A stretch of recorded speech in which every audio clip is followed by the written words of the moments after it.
Hey everyone, Frank here. Thanks for stopping by. Thanks for watching the video. Please like, please subscribe. I really appreciate it. It helps the channel quite a bit. So I just want to say, in general, start this video, that there are a lot of reasons why you may need an expansion tank in your water system at your house. So I didn't have an expansion tank whenever I bought the house that we're currently in now.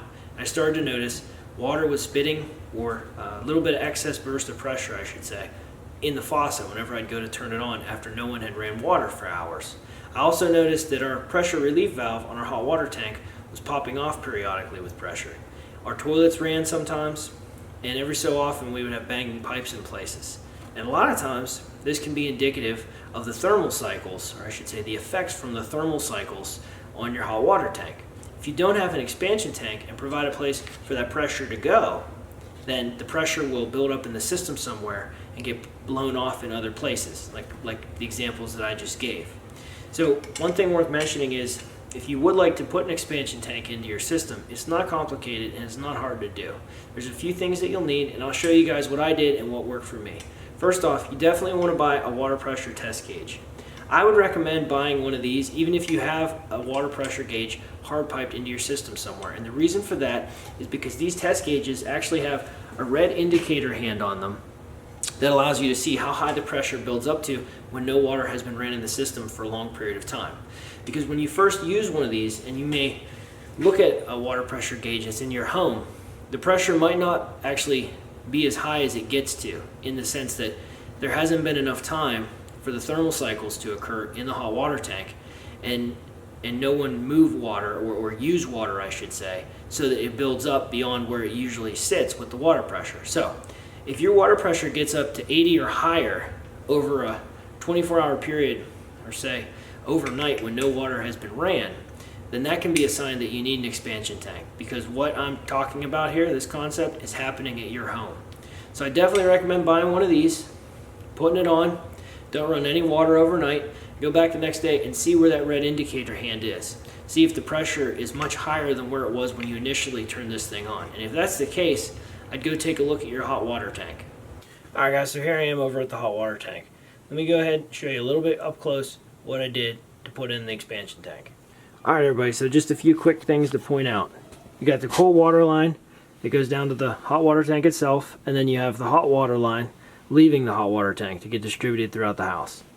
On the cold water line side of the system is where I added the expansion tank. So all that I did was I took the copper line that was coming in, which was a 3/4 inch copper line, cut a little section of it out, and I put a SHARKBITE T in there. And I ran a small piece of copper over the top with a braided flexible line that runs down to the expansion tank. So I just bought a 2-gallon expansion tank. That's all that I needed with a mounting kit. And you can see these big clamps on here that hold the expansion tank to the wall. Some people will put the expansion tank suspended over off of the cold line somewhere. I didn't want to do that because it's a lot of weight holding out to the side. I thought it was just more secure, and it would take less strain off everything if I bought a mounting bracket to mount it securely to the wall. And I'm glad that I did that. So you can see that you have to shut the water off to your house and kind of look at the best place to do that. Shut the water off to the house, and you'll have to go through and sort of, get a bucket, catch the water that falls, drains out of the line, and sort of just plan ahead a little bit. Go get the material that you're going to need to do it. But I got these SHARKBITE fittings because they're just super easy and super convenient. So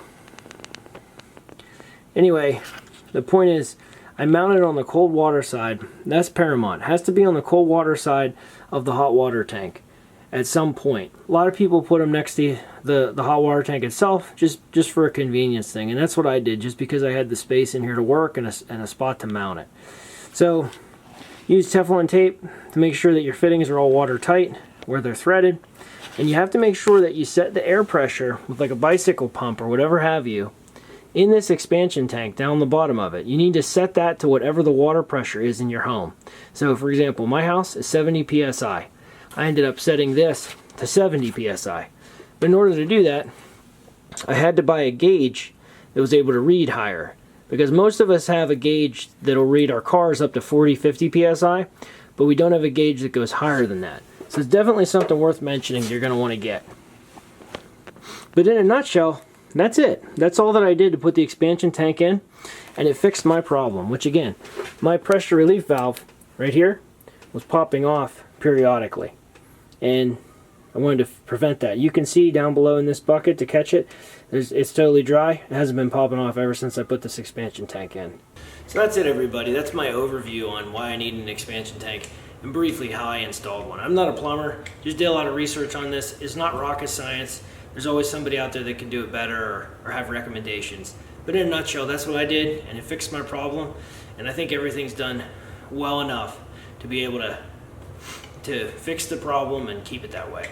So I'll leave a link in the description to many of the items, if not all the items that I talk about that you'll need for a job like this. So feel free to check that out and reach out if you have any questions. Leave comments down below, and hopefully if you guys are having a problem, you're able to get it fixed. That's it.